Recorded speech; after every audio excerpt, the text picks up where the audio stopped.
to the Lighthome Sustainable Design podcast series. We talk with the architects and builders about green design and homes that really suit the way we love to live. I'm Amanda Faulkner, and today I'm talking with architect Carolyn McFarland, one of our Lighthome Design ambassadors, about her ambassador's choice, Charlotte's House, designed by architects Kate McLean and Ian Sercombe. Carolyn, your design ambassador's choice this month is Charlotte House. Just take us through, why did you choose that project as a good example of a light home? Well, I chose this one because I thought it was a good example of a light home that actually has the element of thermal mass, which is a way of controlling your internal environment within the house without the use of air conditionings and things, but still using the lightweight cladding on the outside. So it blends sort of two different theories together quite well, I believe. So just explain to us a little bit more about thermal mass, because I guess lots of people walk around and they say, well, gee, you know, I should have a brick home, and if I have brick veneer, well, that's thermal mass, isn't it? So I'm doing the right thing. Can you explain why that may not be the case? Thermal mass is really important to have sort of inside your house to stabilise the temperature. So while a brick veneer house, all your thermal mass is on the outside, so in summer the sun hits the brick, it heats it up, and then at night time the brick re-radiates all the heat out, and it goes to the outside, or it goes back inside at night time in summer when you don't want it.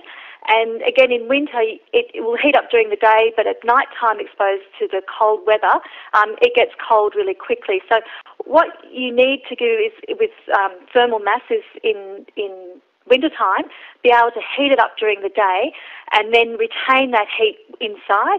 And then in summer, actually use the reverse of the process, where the thermal mass will keep cool in summer if there's no sunlight or it's not heated up, and that cool will stay, all in the house 24 hours, so it'll actually help cool the house down. So it's important to have thermal mass, but it's thermal mass on the interior, not on the exterior. Okay, and just to explain this a little bit further, because thermal mass is really like a big heat sink, isn't it? Or when it's cold, it's a bit like a cold sink, as I guess you've described. And yes. So I suppose then, just to be clear about this, really I guess in terms of planning where the thermal mass is going to be, and of course it should be inside, but I guess orientation is really important, isn't it? Because in the winter you want to get you want to get the sun in, but in summer you don't want enough sun coming in that it's also hitting the thermal mass and heating it up. Have I got that right? Yeah, that is 100% correct, yes. So you need to have this, your thermal mass in the correct position, and like you said, you want to be able to get sun in it in winter, and so it heats up the place, and then you want to be able to not have sun in it in summer. So orientation is very important, because if you have the opposite, in winter time, if there's no sun getting into on your thermal mass, it will stay cold, and it will make the whole house stay cold. So, it has to work by allowing it to warm up when you need it to be warmed up, and stay cool when you need to stay cool. So I guess in addition to orientation, the placement of overhangs, and in fact even the size of overhangs, is also then quite critically important, isn't it? Yes, it is, yeah. So the positioning of windows and overhangs is very important. So I guess because you chose this home, I guess take us through it. You must think that it does these things particularly well. Is that right? Yes, I do. I mean, I have been in this house personally, and I have been in it in summer and winter, so I do know that it works. So if you have a look, if people would like to look on the website and have a look at the images of it, the northern orientation is sort of the front of the house, where the living room is, and there's large glass openings. You can see inside they've got a exposed concrete slab is the floor, and then you see the large eaves to the north. And this is a great example of the use of the eaves at the front, the orientation, having the maximum orientation to the north, and not as much opening to the south, and the east and west are the small ends of the building, so you limit your sun exposure there. And just tell us a little bit about the specific local climate where this house is. Where is this house, by the way? It's in New South Wales somewhere, isn't it? Yeah, it's in the mid-north coast. It is it's in a coastal region, so it's Pacific Palms, but it's not on the beach, so it's sort of in the hinterlands. So it's a moderate climate. It does get hot and humid in the summertime, and in wintertime the nights get cool. It doesn't get extremely cold, but the daytimes are pretty temperate, are pretty nice. So in terms of dealing with that, times of hot and humid climate, it's got some good cross ventilation in this home, haven't it? Just take us through how it achieves that. So there's a few ways that they've achieved it in this particular house. They've got, in the living areas, they've got a loft area or a void. And at the top of the loft they've got windows. So there's what you need for cross ventilations is you need openings on sort of two sides of the house. So in the living areas it works so the hot air rises up to the loft space, and then there's windows at the back to draw the air out, and that having the two, it draws these through, so it creates a breeze through the house. And particularly where it's a humid climate, what is really good is to have breeze coming through, and that makes it feels like the temperature's dropping. They also have areas of where they've constricted the floor plan in, so there's indents in the plan. So again, they can get sort of areas of cross ventilation through there.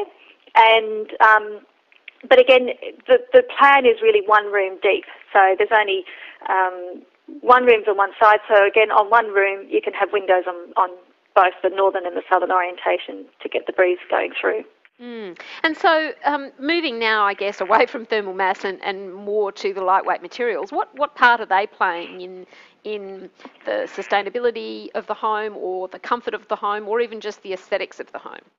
Well, with the lightweight construction, again, when we talk about the thermal mass, and these things sort of go hand in hand with each other, with the lightweight construction, you can get a lot of insulation in the wall, and that helps bulk insulation, and that is a way that when you've got the heat within the house, to retain it within, and when you don't want the heat in the house, you can keep the heat out. So on the north and the southern side of the house, which is the long sort of plan, or the long elevation, they've used a mixture of fibre cement cladding and also metal sheeting. It also gives some flexibility of sizes of windows, because you're not trying to hold brickwork up over a window, you can get, which is costly and expensive, you can get sort of larger openings more efficiently within the light frame construction. And I think this house, shows that a really good example of different types of materials you can use within a lightweight structure. So if you look on the outside, it doesn't sort of seem to be massive, or lots of it's not the brick house. It's got a lot of texture to it, and a lot of it is because of the flexibility of the light framing that you can do. You can have different cladding options. And take us through now the inside. So in terms of the internal finishes, what kinds of things have they done there? Because one of them, I guess, is polished concrete, but talk to us a little bit about the interior. So in the interior, they've got the polished concrete floor. They've also brought in some thermal mass in some walls. So they have some rammed earth walls. Some of these are you can see it on the outside, but they're all on the inside. They've also used a mixture of sort of cedar timber cladding, or blackbutt cladding. They've used plywood cladding. They've used normal sort of what we traditional plasterboard, and they've used some rough sawn timber. So I guess cladding. Part of the effect is then really, I guess, bringing some of the exterior textures to the interior. Is that fair? Yes, exactly. So you bring the inside and outside, blend together, and also it's quite a textural house, and the flexibility of the framing and things like that really help to bring in some different types of textures and different types of finishes. You talked a moment ago about using timber framing and lightweight materials enables some cost-effective and flexible window openings to be created. What else is cost-effectively done in this home, do you think? I think the lightweight framing makes it possible to do sort of what is probably not an efficient floor plan in terms of, the most efficient floor plan is the least amount of facade or exterior. And environmentally, you want to be able to actually have a long plan, so you get cross ventilation. So it's not the most efficient planning or cost-efficient planning in terms of building. So the lightweight cladding really helps to keep the costs down on these types of plans. So again, to get maximum windows openings, to be able to get, again, the void area, the two-storey section at the back, the internal structure inside, inside the walls that you don't see can, it's more efficient, in this type of construction. So if I understand you correctly, Carolyn, part of, I guess, what you're saying is that, if you were wanting to build the cheapest house you could, then you wouldn't really have a plan designed the way this is. But if you wanted, but if comfort inside and sustainability were really important to you and kind of at the top of the shopping list, and then you wanted to have those two things in the most cost-effective way, then this is part of what meets those three kind of criteria, comfortable, exactly, sustainable and cost-effectively done. Is that fair?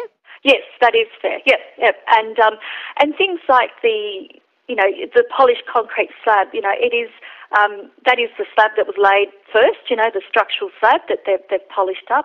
So again, in terms of maximising your the environmental benefits of it, that's also a cheap and a good, cost-effective way of doing it. But again, the running costs of this house would be less in the long run than a traditional floor plan, because they don't have air conditioning in this house, and they don't. The only heating is there's a wood fire, which in this area you're allowed to have the wood fires, and they only put that on occasionally. It's got solar panels, it's got solar hot water, so they've put in the system, so while it's a slightly more construction cost, it's going to save them in a long time in terms of the running costs for the building. And those operating costs are a very, very important part of the equation, and something that sometimes gets overlooked when we talk about cost. People tend to focus just on construction cost, but that's only a very small part. Well, it's a not small part, but it's only part of the story. Yes, yes. And also with this house as well, I mean, a lot of these materials that have been used and selected, by the architect are recycled. So, there is a lot of, they've taken the time to collect materials and put them within the house.